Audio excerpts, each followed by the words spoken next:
it goes. You usually draw a formation marker from the cup. It tells you who's going to activate. That formation at that time enters on what we call the formation impulse routine, which you can find on page 9. So it first starts by removing all ups complete and out of command markers from the formation. Then you check if your units are in command. Then you try to rally those units that were disrupted. And then you start to either move or fire. Okay. And when it's done, then you draw another marker from the cup. Could be another formation, or could be one of the end of turn marker. There's like two end of turn marker in the game, Okay. and you need to draw the second hand of turn marker to end the turn. Okay. All right. Sounds good. Turn could hand before one or more formation has been activated. If this is the case, then we on the second turn, on the next turn, we keep one of the end of turn marker out of the cup until all the formation that did not previously activate in the turn do activate. And when this is done, then you put the end of turn marker. This actually ensure you that your formation will be activated at least every other turn. Okay. Okay. One thing that is really interesting is that in this game there's opportunity fire. So let's say your formation has not activated yet. I'm moving in front of you. You fire at me because you do the opportunity fire. Your unit, the unit that will have do the opportunity fire, will be marked with an ups complete marker. Then a little bit later in the turn, we draw your formation marker. We go through the formation impulse routine, and this removes all the ups complete from your counters. So basically, if you did opportunity fire before your formation is activated, then you might get a second chance to act in this turn. Am I clear? Yes. Okay. So sometimes you really don't want to go first. You want to keep your chance to do the opportunity fire and then get activated and do something else. So all your units will be activated like at least once, maybe twice. But it's all the luck of the draw. It depends. You could be drawed first or later in the turn. Okay. I wanted to say something, but can't remember now. The different types of combat. I guess there's range combat. Yeah. Okay. Let's go through this. It's what's really cool in White Star Rising is everything is on the counters. You really don't need to any chart beside it for the combat. So let's go to the upper right of the screen and go and see one of those 216 infantry counters near the town that is called Sez. Right. You see those? Yes. Okay, I'll move one on the board so we can see. Okay.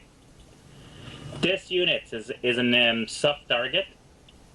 Has AP firepower, as HE firepower. AP firepower is the red one on the upper corner, on the left upper corner. So what you have is range, firepower, and to it. And just so that just as a quick note, I wanted to say anything with a NATO marker is a soft target. Anything with a vehicle depiction is a hard target. Yeah. And you'll have Panzer Grenadier, and I have armored infantry that will switch in between being a hard or a soft target depending if they are in their transport or if they are walking. But those infantry are only NATO; they goes on feet. So you see the upper left numbers means that infantry can fire AP ammunition at a range of 1 using 2 dice and needs to roll 5 or higher to hit. That's normal range. If you want to go extended range, you could go up to twice your normal range, which would be 2 actually, and then you would still roll 2 dice, but your 2x number would increase from 5 to 6. Okay. Okay. Then if you go at the bottom left corner, then you'll find the HE number, which are used to attack soft targets. So this infantry can fire at soft target up to 2x's, at normal range. Would use 2 dice and would need to roll 5 or more. Okay, the number right under the NATO symbol is movement allowance. It's basically in this game, every X that soft target enter costs one movement point. So this infantry can move three hexes over almost all kinds of terrain. And then the number on the lower right corner is the close combat factor or assault factor, which means if I bring those infantry guys into one of your X's where there's one of your units there, I would roll 3 dice. Would need to hit. I would hit on 4 or higher. Okay. Okay. And if you look, if you go a bit lower, go near the town that is called Ville-sur-le-Fleuve. There's an M8 counter right there for the American. You see this one? It's a recon vehicle. Yes. Okay. So this has the same kind of numbers than the infantry number, except it has one more set of numbers on the upper right corner. And this is, you could call that a saving throw or save when this unit is fired at with, let's say, an AT gun or a tank. Say if your AT gun hit me like twice, I have the chance to roll 1 die, and if I roll 6 or higher on that dice, then I'll save one of the hit you made on me. Okay. Okay? But only if you're attacked with someone that can attack you with an AP capacity. What else? What else do we have right here? Okay, we have the. We'll go back to the 216 infantry. Just over the infantry counters. There's that HQ counter.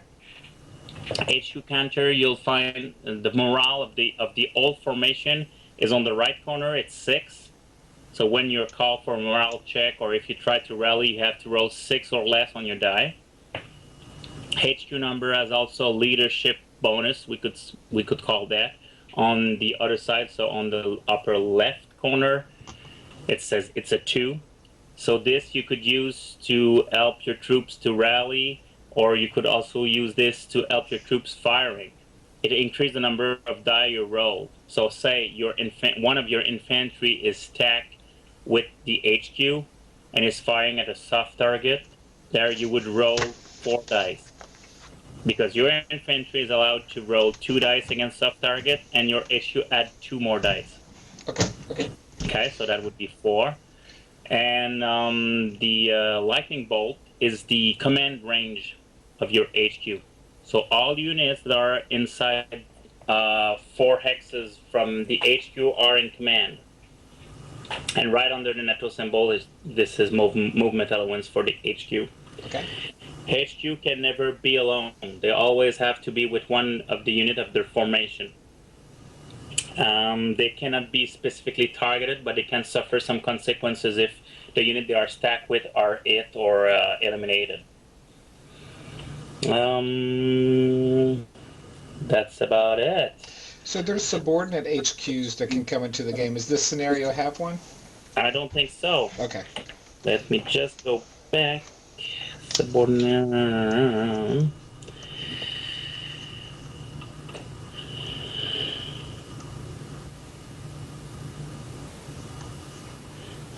I just can't remember if subordinate HQ can come into play.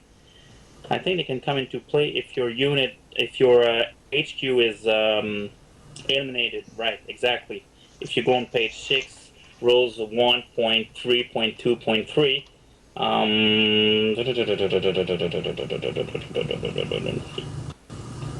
replace the mated at quarter, reduce setup during the next one, and information if there is one, remove the issue. Oh no, if they're not there at setup, they don't come into play. Okay. So we won't bother with those. Okay. And also, the HQ doesn't count against stacking limit, and the stacking limit Exactly. is 2. Exactly. And apply it all time. You have the okay. Now, if you go a bit lower in that column, you'll find the mortar unit, the 81 millimeter mortar unit. You see the range of the mortar is underlined. It's 14 underline. That means that the mortar cannot fire extended range, cannot fire further than 14, Right? and will not benefit from what is called reduced range. Reduced range is akin to, well, gives you some benefit if units are, let's see, weapon right? Your 2-hit number is reduced by 1 when you're firing at half range. Drop fraction. So there's, like for the infantry, if the infantry is firing at soft target adjacent to them, their 2-hit number would be reduced. So instead of having 5 to hit, they would get 4 to hit. Okay? Okay. And of course, if they fire at a tank, so if they're using their AP capacity, you see 1 divided by 2 would amount to half of a point, rounded down. So there's no reduced range bonus for the infantry against hard target in this case. But when the range is underlined, you don't have even to bother with extended range or reduced range. This is the kind of exact range. The 81 millimeter can only fire in between 1 and 14, and there'll be no adjustment to either the twit number or the number of dives you roll or something like that. Difference for the mortar, they attack the whole X. So they don't attack one unit in range combat, they attack the whole X, while say one of your infantry counter will attack one specific unit on the other side, while the mortar attack the whole X. And there's something in the rule that has changed since the rule have been published, is that mortar can only disrupt hard target. They cannot reduce or eliminate hard target. Okay. Because as the rule were written originally, you would have mortar eliminating tiger platoon, which was kind of weird. So people argued a lot on Consim World, and eventually Mark agreed reluctantly to say, okay, mortar will only disrupt our target. That's the only thing that mortar can do on our target, which kind of makes sense. And then finally, we go to support weapon. So just under the mortar, you'll find there's an heavy machine gun right there. That heavy machine gun will have to be assigned. Well, there's an option in rule that doesn't requires you to assign the support weapon to a specific unit at the beginning of the scenario, but we won't play with this optional rule. So we'll assign that heavy machine gun to one of those units. And what the heavy machine gun will do is that it increases by 1 the range of the unit. So say you have you see there's a +1, and then there's a yellow 1 on the bottom left corner. Yes. Of the machine gun. That means that your range is increased by 1, and your number of dice, the number of dice that you roll, is also increased by 1. So infantry firing at soft target would be able to fire as normal range up to 3 hexes. Would use 3 dice. Would need 5 to hit. Okay. Okay. It doesn't, of course, the heavy machine gun has no effect on the AP capacity of the infantry counter, because the adjustments are really only in the in the lower left corner, so they only apply to HE capacity. And That's about it. I think I'm looking at the counter real fast. If there's something I'm missing. Well, you've seen that some units, if you go on them and you right-click, you'll see the option of mount. So, like the 80 gun, the armored infantry, the Panzer Grenadier, those can mount into their own transport, and this costs you 3 movement points. So, say your armored infantry, you want to put your armored infantry into an M3 transport. Well, your armored infantry will use up all their movement allowance to get up into the transport. Your transport, which has a movement allowance of 5, will use 3 of its movement point to let the infantry mount, and then we'll be able to move 2 more hexes or 2 more movement points. Okay. And from what I understand, while the unit is in the APC in its mounted form, it's a hard target, and when it's out, it's a soft target. Yep. And the unit inside the truck suffers the same damage as the truck itself. Yep. Okay. So if you manage to destroy the truck because you fire at them with an 80 gun, then your infantry is gone. Okay. Yeah. And if you just, let's say, you reduced the aft rack, well, if you then dismount the infantry, the infantry will come out as reduced. Okay. It's a simplification of things. They didn't want to have separate counters for the transport. And then people do game eating, like moving the transport empty to those victory X's or stuff like that. Now the line of sight is not Yep. touching stuff. It's if it touches the hex, it's counted as hitting that hex, right? Yeah. I usually don't. It's more of a house rule. You know, when it comes really to a next, I don't know if you would say that in English, a corner. Right. Really a corner, where a place where there's an intersection of 3 different lines.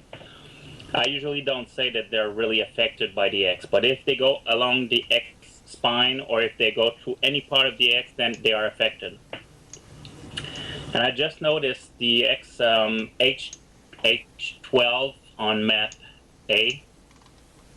There's kind of a half hill right there. If you look at your board in the boxes, that hill is not there. It's a glitch of the Vassal module, so there's no hill in H12. Okay. Okay, line of sight is only affected by town, wood, and hill when you're on ground level, or 2 wreck or rough X combination. So if you go through 2 rough hexes, or if you go through 1 rough hexes and 1 wreck hexes, then line of sight would be blocked. If there's only 1 rough hex, the line of sight is not blocked. And if the line of sight is traced in between 2 blocking hex, then it's blocked. But if it's traced along the X spine of only 1 blocking X, the line of sight is not blocked. And I invite you to go at page 13. There's a little diagram right there. At the bottom of the page 13, on the left side of the page, you'll see there's really at the right bottom corner of the diagram, there's that M4A1 tank. And you see that the line of sight from the M4A1 tank is blocked up to the HQ of, I think it's a Panther right there or something like that. And it's blocked because if you see, there's on one side there's a hill hex that blocked line of sight, and on a little bit further there's a wood hex on the other side of the X spine. I don't see the hill. The line of sight is blocked. Can you see this? I don't see the hill. Is the M4A1 on the hill? No, it's the hill is in between the 2 M4A1. Oh, okay, I see it now. I see what See? Yep. So we kind of assume that the crest is going along the X spine, And because of that X spine with a crest of the hill, and because of the wood X a little bit further, line of sight is blocked on both X side of the X spine, so the line of sight is blocked. Okay. And the rest is pretty basic line of sight stuff. If you're on a hill, there's a blind hex behind the blocking hexes on ground level. So let's say like in that diagram, you see that the M4A3E8 line of sight is blocked to the Tiger, the first Tiger platoon, but it's not blocked to the second Tiger platoon because this one is placed further from the city than the first one. Okay. Is that clear for you? Yep. Well, okay, very good. Okay, I think we pretty much went through most of the thing. That's the marker removal. Formation does not activate. That's fine. Morale. Stacking, you said it's 2. That's fine. Hard target. Okay, movement. You either move or fire. You can't do both. Transport, I said. Stacking, that's fine. Morale check. Combat, fire. Okay, combat, there's range combat. There's the assault combat, which happen when you move into enemy hexes. There's the opportunity fire, which is a sort of range fire that you do when your opponent is moving. And then finally there's the overrun combat, where AFV may attempt to overrun soft target in open or hill terrain. Of course, open hill terrain during the AFV movement, but we don't have any AFV, and I'm not sure, I don't think my M8 qualifies as an AFV. Maybe. Let me just check that. What is AFV? AFV, I think it's an AFV. Armored Fighting Vehicle.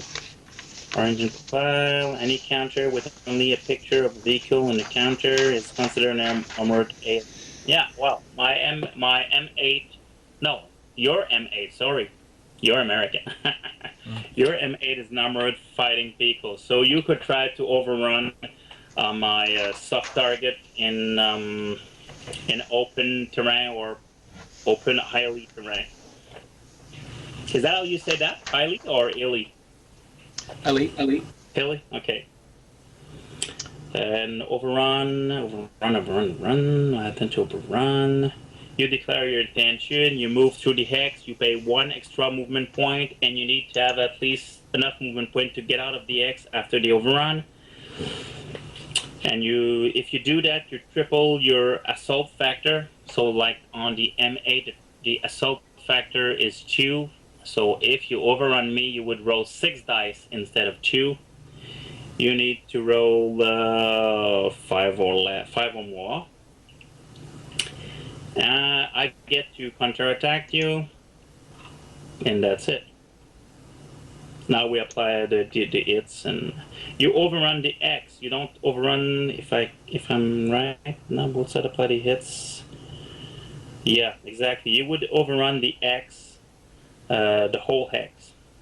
So an overrun basically is my friendlies overrunning an enemy hex, going through it with triple firepower, and I have to have enough movement points to get out of the hex as well. Yeah. Okay. Now, opportunity fire. If I take opportunity fire, is that unit spent? Yep. Can a spent unit take opportunity fire? Yep. It is spent. That unit is spent. Okay. But as I said, if the formation to which this unit belongs has not activated, when the formation will be activated, you go through the formation phase routine, which removes all ops complete from your unit. Yeah. But if your formation has already activated and you activated everybody in your formation, then you can't do any opportunity fire. Opportunity fire has to be done with a unit that is not marked with an ops complete marker, and of course, it's in good order, must not be disrupted. And when you activate your formation, you don't have to do something with every unit. So you could move like 4 units and keep 1.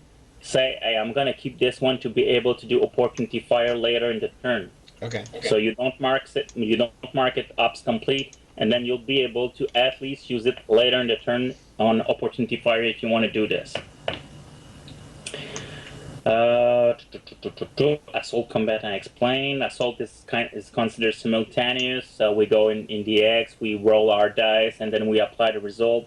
And basically, if the defender is eliminated or is inflicted more hits than the attacker, the defender has to retreat, and the attacker keep the X, stay in the X. If the attacker inflict less hits than he received, then the attacker has to go back from the X he attacked in the beginning.